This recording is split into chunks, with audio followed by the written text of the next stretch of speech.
Stage में ही जाकर कोई फनी मोमेंट करते हैं या फिर घर पे भी बहुत ज्यादा फनी होते हैं, खुश होते हैं?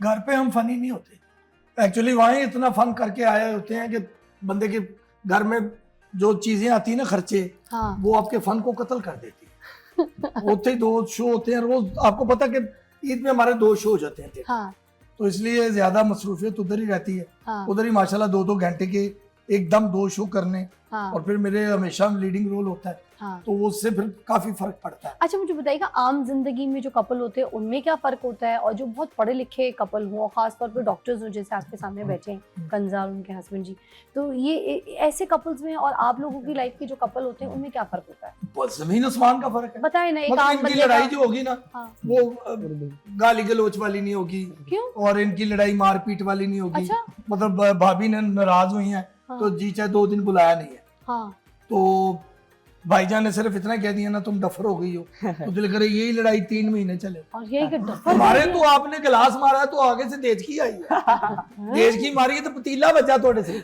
अच्छा। हाँ जी, तो पढ़ लेनी है बीवियां। हाँ तू कमेटी का गया सी लेट क्यों हुई है? हाँ। तेरी वजह तो मेरी इंसल्ट हुई है। हाँ। हमारा जमीन आसमान का नहीं, फर्क हम है। पूछ रहे थे पढ़े लिखे लोगों तनवीर में अब्बास साहब क्या कहते हैं आप लोग इस तरह नहीं तो कुछ ऐसी झगड़े कोई? जगह गाड़ी की शीशा नीचे करने से लड़ाई हो जाए। मैंने जो कहा था कि मुझे बाहर की आवाज नहीं चाहिए, शीशा नीचे क्यों किया, क्यों किया, क्यों क्यों क्यों किया? ते साडियां मैं नहीं रहना इत्थे, रहना ही नहीं, मैं चल रही अपने घर। 3-3 महीने 3-3 साल से लेकर लड़ाई चल रही है, बीवी आ ही नहीं रही।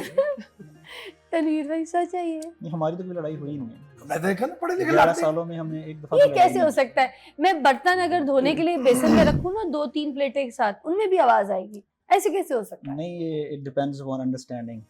यही बात उन्होंने की थी कि आजकल के कपल कहते हैं अंडरस्टैंडिंग है। ये ना करें। देखिए ऐसा होता है ना कि आप 2 लोग आपस में इकट्ठे सफर कर रहे हैं ना, हाँ तो आपकी हिस्स इतनी तेज हो जानी चाहिए कि आपको पता होना चाहिए कि इस वक्त इसको इस चीज की जरूरत होगी। वाह वाह। और इस वक्त आपको पता होना चाहिए इनकी, अगर मैं अवामी ज़बान में बोलूं तो आपको पता होना चाहिए ऐस में हो रही है बंदा नंग सकता है, ऐस तो नहीं नंग सकता, तो तुम नंगांदे क्यों जी? जी जी। तो सही है। अंडरस्टैंडिंग होनी चाहिए, आपको पता होना चाहिए कि जिसके साथ में चल रहा डॉक्टर हूं। साहब ਅਸੀਂ ਬੁੱਢੀ ਤੇ ਅੰਡਰਸਟੈਂਡਿੰਗ ਕਰੀਏ ਨਾ, ਲੋਕੀ ਸਾਨੂੰ ਝੁੱਡੂ ਦਾ ਖਿਤਾਬ ਦਿੰਦੇ ਨੇ। अरे डॉक्टर बस की करिए सियापा को देखो ना, अपनी अपनी फैमिली का मैटर होता है। नहीं, मगर मुझे आप पूछ के ये बताए ना कि क्या कभी बेगम से इनकी कोई नोकझोंक लड़ाई मैं तो कुछ लड़ाई इतनी देर जो है कि मेरा क्यों इस्तेमाल की थी, मैं जेडी छुरी ना मैं कट लाना, इन्होंने क्यों लाया? तो दसना भी नहीं एक दूसरे। दोनों डॉक्टर। खाना किधर है? उधर पड़ा हुआ है। तो उन्होंने भी सासी दे बोतों तो फाड़ ली था कि कमा के ले आया तो खाना तू अगे रख। हाँ ये कहते हैं कि ना भाभी ने भाईजान को कि खाना वो पड़ा हुआ है, चुप करके जा खा लेंगे आप, ओवन च गर्म कर लेंगे, आप ही खाएंगे। ये भी जानते लंघते हैं, मतलब लड़ाई की है, लंघते कह देंगे अच्छा बना था। साडी ते बुढ़ी पहली बुरकी है, ये इत्थे होंदी हलक च होंदी तो कहंदी हां जी किंज दा पक्का है? जे कह दो अच्छा है तो तुहानू पता फिर, हाँ। ते जे तुसी कहता कि भैड़ा ये शुक्र है मैं ही तेरे नाल वस गई हां 25 साल तो, वरना तू डिजर्व ही नहीं सी करदा। नहीं जी, पैड़ा तो कहना बनता ही नहीं ना। हाँ ठीक है, अगर आप इतने दुनिया से लड़के वापस आए हैं तो पूरा दिन वो पता नहीं क्या क्या कर रही है घर में, ਤੁਸੀਂ 2 ਦਿਨ ਘਰ ਰਹਿ ਕੇ ਦੱਸੋ ਨਾ, ਤੇ ਫਿਰ ਤੁਸੀਂ ਕਿੰਨੀ ਵਾਰੀ ਕੁੱਟਣਾ ਬੱਚਿਆਂ ਨੂੰ? ਭਾਵੇਂ ਤੁਸੀਂ ਵੀ 5 ਦਿਨ ਉਹਨਾਂ ਨੂੰ, ਸਾਡੀਆਂ ਭਰਜਾਈਆਂ ਜਾਂ ਸਾਡੀਆਂ ਬੀਵੀਆਂ ਨੂੰ 5 ਦਿਨ ਬਾਹਰ ਕਰਨਾ ਪਏ ਨਾ ਕੰਮ, ਬਾਹਰ ਜਿਵੇਂ ਪੈਸਾ ਕਮਾ ਕੇ ਲਿਆਣਾ ਪੈਂਦਾ, ਕੀ ਦੱਸਣਾ ਪੈਂਦਾ, ਬੱਚਾ ਸਾਬਣ ਖਾ ਗਿਆ, ਪੱਕੇ ਛੱਤ ਆ ਗਿਆ, ਵੱਡਾ ਮੁੰਡਾ ਲੈਂਟਰ ਤੋਂ ਸਲਿੱਪ ਹੋ ਕੇ ਥੱਲੇ ਨਾਲੀ ਚ ਨਿਕਲ ਗਿਆ, ਬੜੇ ਸਿਆਪੇ ਨੇ। तू हूं एडा बच्चा होगा तो वो तो स्लिप नहीं ना होगा। एक सेकंड मैं अगर आपको सिर्फ बता दूं ना कि माशाल्लाह कामयाब कपल नहीं है, इनके 5 बच्चे भी हैं, तो आप यकीन करेंगे दोनों कहीं से लगते?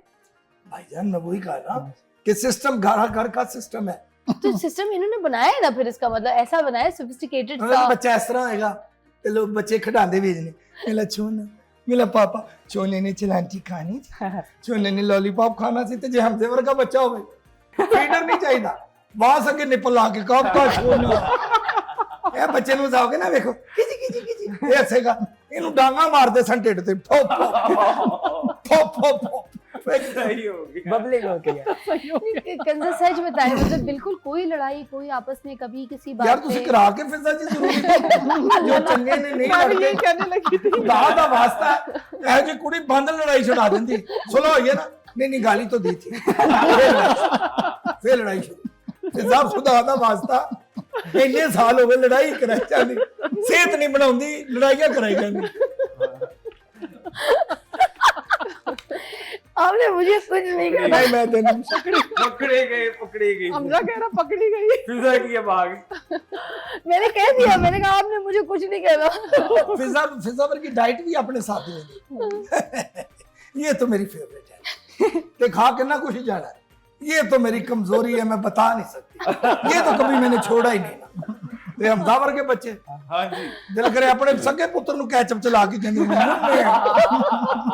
मुन्ने माय फेवरेट हो मो अच्छा हमजा भाई आपा इंज ही लगदे जिवें तुहाडे को कमेटियां लेना आए खुश हो गया। ले लो आपा कमेटी लेनी है हाँ जी कमेटी चाहिए। चलो खैर वाह वाह वाह। अच्छा अब होना आराम है, मान ले हम कोई लड़ाई यार खुदा का वास्ता भाईजान मेरी और आपकी लड़ाई नहीं ये शुद्धनी है नहीं शुद्धनी नहीं